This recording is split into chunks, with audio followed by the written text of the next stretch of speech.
இந்த நிலையில காவல் ஆய்வாளர் எசக்கி ராஜா தான் கொண்டு வந்திருந்த துப்பாக்கியால் மிக அருகில் நின்று 4 முறை மணிகண்டனை நோக்கி சுட்டதில் மணிகண்டனின் 2 கால்களிலும் துப்பாக்கி தோட்டாக்கள் துளைத்தன.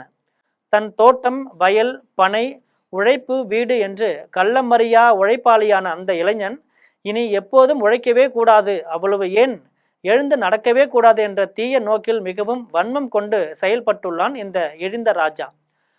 வல்லநாட்டில் கிராம நிர்வாக அலுவலரை அலுவலகத்தில் சென்று மணற்கொள்ளையர்கள் வெட்டி கொன்றபோது எங்கே போனது இவன் துப்பாக்கியும் வீரமும்?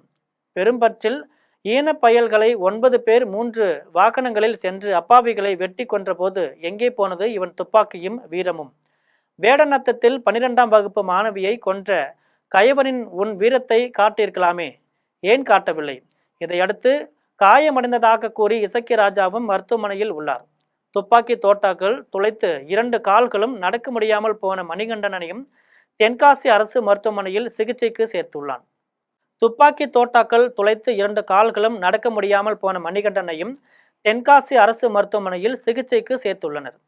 வெளிநாட்டு முதலீட்டை ஈர்க்கும் அரசு உள்நாட்டு தொழிலை ஒழித்து காட்டும் முயற்சிகளில் ஒரு பகுதிதான் இது.